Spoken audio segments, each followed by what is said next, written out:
Students, through these videos, I am going to explain the concept of chapter number 3 of your book, that is compound interest using formula. Compound interest means earning interest on interest. Money is said to be lent at compound interest when the interest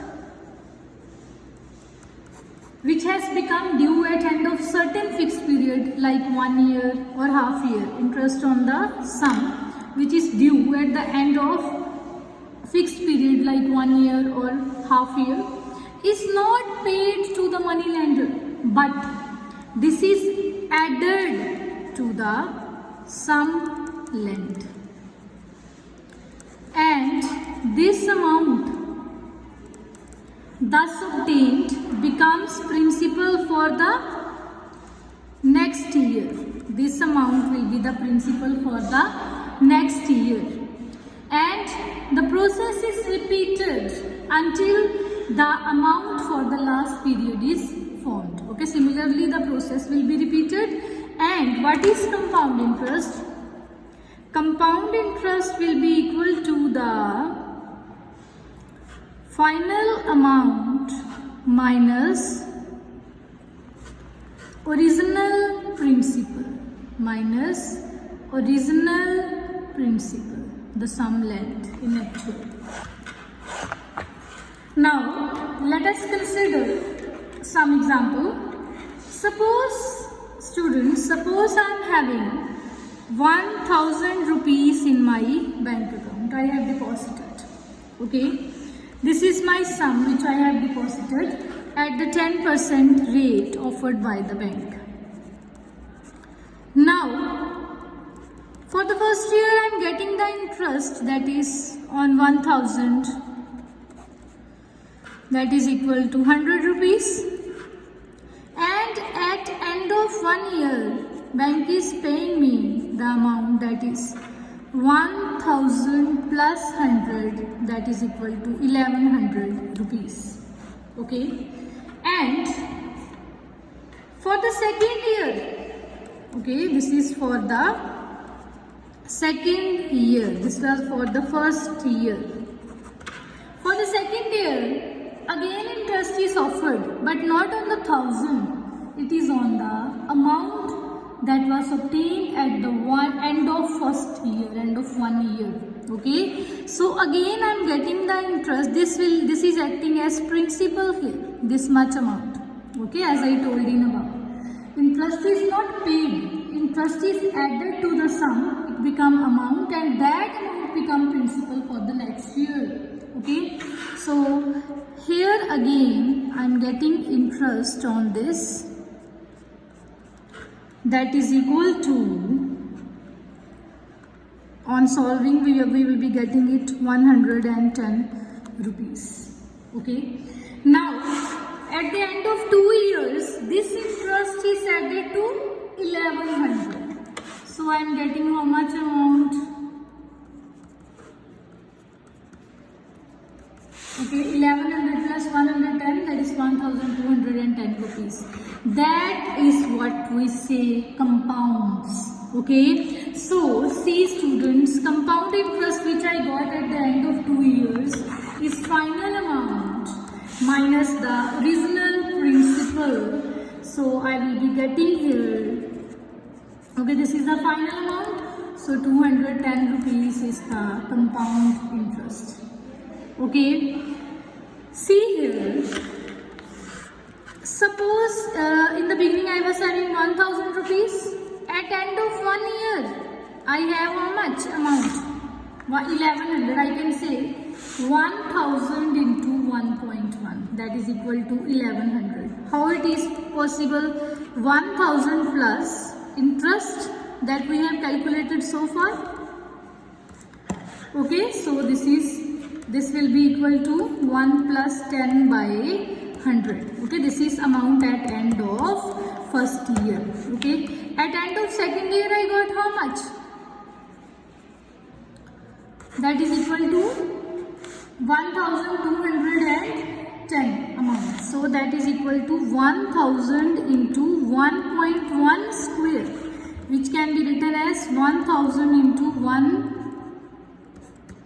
Okay, so similarly, if I am going to obtain the amount at end of first of all I am having amount at end of 1 year, that is 1000 into 1 plus 10 by 100. Okay, then again it is second year 1000 times 1. So similarly, if I am going for the n years, in my bank account I will be having total how much amount after n year? That will be principal times rate by 100 n.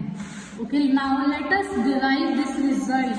That is our chapter which we are going to start. So in the beginning of the period, I am having principal sum, that is P, rate percent B, rate of interest B, R percent. Okay, now let's start derivation. For the first year, how much interest I will be getting? P into R into T by 100, that is, let R be the rate. Okay, so I got PR plus 100.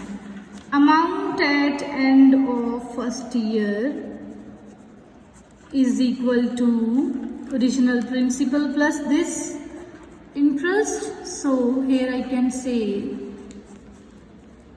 okay, this is the amount at the end of first year. Okay, next is second year. This amount will be the principal for the second year. So principal here will be this amount at the end of first year. Now interest, usually when we say interest, it means what? Simple interest. So interest is P into R into T by 100, P into 1 plus R by 100. So I got here P1 plus R by 100, R by 100, and we can say amount at end of second year is equal to the principal in the beginning plus interest. So here we are getting, on taking common, here we will be getting P1 plus R by 100 can be taken common. What is left here? 1 plus R by 100. So we can say amount at end of second year is equal to P1 plus R by 100 raised to the power 2.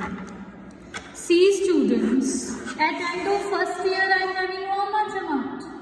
That is P1 plus R by 100. P times 1 plus R by 100. At end of 2 year I am having how much amount? P times 1 plus R by 100 square. Okay, whole square. So what can we generalize from this?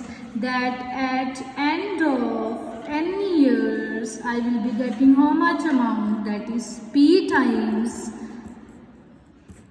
raised to the power n. Okay, so compound interest at last we can find out, as I have told you in the beginning also, that will be equal to what? Final amount minus original principal. Compound interest is amount minus principal. Okay, so we can say compound. What is amount at end of n years? Raised to the power n minus principal. Okay, so this is the formula that will be used throughout the chapter to find out the compound interest, amount, some cases rate and all. Okay, so let's begin our exercise first of all.